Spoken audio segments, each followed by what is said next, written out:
8.5 ঘন্টা জার্নির পর অবশেষে চলে আসছি সীতাকুণ্ডতে। দেখাই আপনাদেরকে।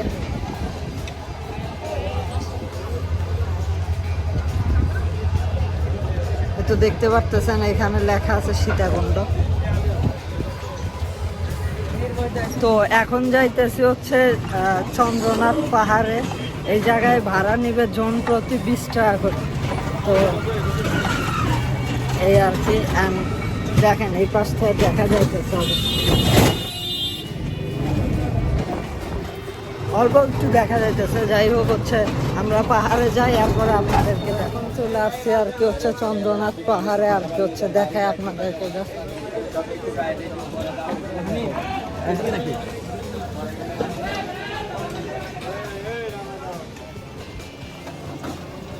ক্যামেরা হতে হয়তো বা দেখা যাইতেছে না, আবার আরেকটু সামনে গেলে দেখা যাবে। চলেন ভাই।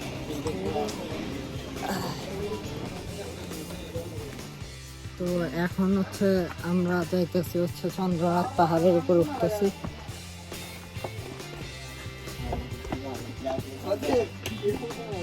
লাঠিটা নিতে বলছিল বাট তাও নেই। আর একটা ফ্যাক্ট কি জানেন, আমি একা একা আসছি ঢাকা থেকে, আর 8.5 ঘন্টার মতো জার্নি করতে হয়েছে। বাট তারপরেও মানে জ্যাম তো ছিল না, বাট তারপরে ট্রেনটা একটু আস্তে চলছে। লাস্টের দিক থেকে আবার মানে স্পিড বাড়ছিল। যাই হোক সর্বশেষ 8.5 ঘন্টা জার্নির পর অবশেষে আসছে আর কি। পানি খায় না উচিত এখন ভাই। পানি পাওয়া যাবে কি কোনো উপরে?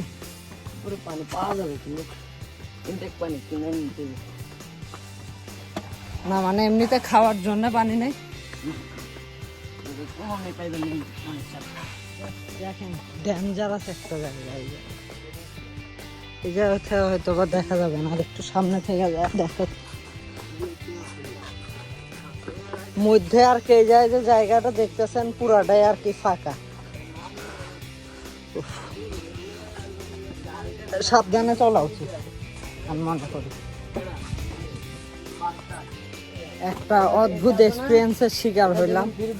ওই দোকানদার থেকে আমি বলছিলাম না থাকি, ডিরেক্টলি না দেখায়, বাট ওই দোকান থেকে আর কি বলছিলাম যে আমার ফোনটা চার্জ দিব। উনি বললো 50 টাকা দিতে হবে। আমি ওনারে বললাম যে আমার কাছে তো চার্জার আছে, তাইলে কেন 50 টাকা দেওয়ার লাগবে? উনি বললো যে না, তাও 50 টাকাই দেওয়ার লাগবে। মানে শুধু জাস্ট চার্জ দিতে আর কি 50 টাকা দেওয়ার লাগবে। ব্যবসা ভাই, ব্যবসা বলবো না, এটা ডাকাতি। হ্যাঁ ঠিকই বলছেন, অবশ্য দুর্নীতি। জায়গাটা আর কি এই জায়গার মধ্যে থেকে পুরাই ফাঁকা। তারপরে এই জায়গা বেড়া দিয়ে রাখছে, বর্ডার দিয়ে। এই জায়গা দিয়ে চলাচল করা উচিত। এখানে দুইটা সাইড দেখতে পাচ্ছেন, একটা লেফট সাইড আর একটা রাইট সাইড। রাইট সাইডটা একটু বেশি হার্ড আছে, লেফট সাইড দিয়ে যাওয়ার ট্রাই করবে।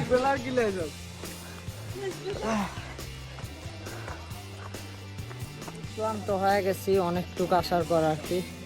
দেখেন কত উঁচাতে আছে।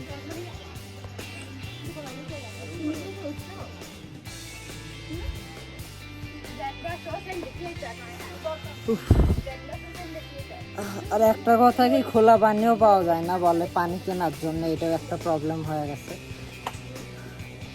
বাট তারপরেও ভাবতেছি আর উপরে যাওয়া কি ঠিক হবে। আচ্ছা কতক্ষণ জিরানি এরপরে।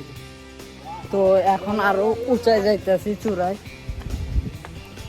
অলরেডি এখন অনেক উপরে আছি, তারপরে হচ্ছে আরো উপরে উঠতে হবে। আমার প্ল্যান আছে ইনশাল্লাহ আমি একেবারে টপটাতে উঠবো।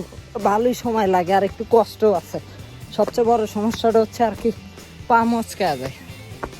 অ্যান্ড আমি এই যাই সীতাকুণ্ডে আসছি জাস্ট মানে টপ আর কি পাহাড়ে উঠে আর কি ভিউটা নেওয়ার জন্য। আমাদের মানে আমার টার্গেট এতটুকুই। অ্যান্ড ফাইনালি অলমোস্ট অনেক চেষ্টার পর আমি একেবারে টপে উঠতে পারছি আর কি। দেখ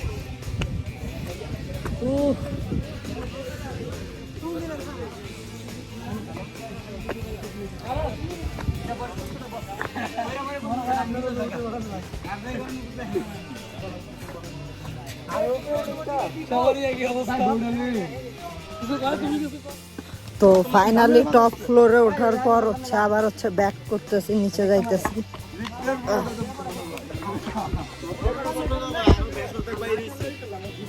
আর দুই ভাগ বাইরে কি দেখুন গো আইছে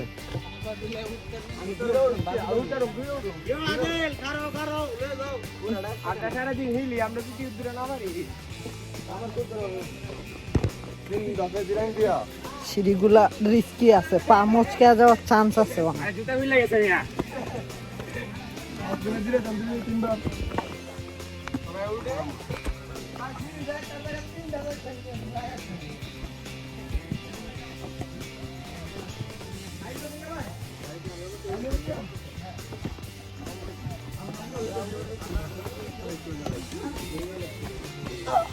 সাবধানে সাবধানে।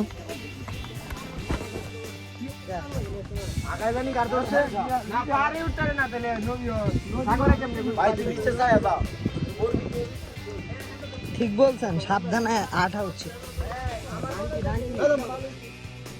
তো দেখেন এই পাশে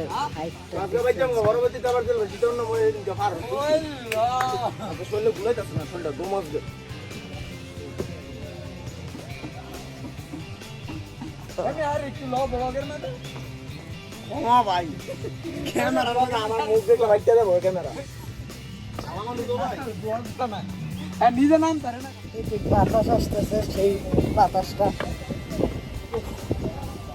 মাইন্ড ফ্রেশ পুরো।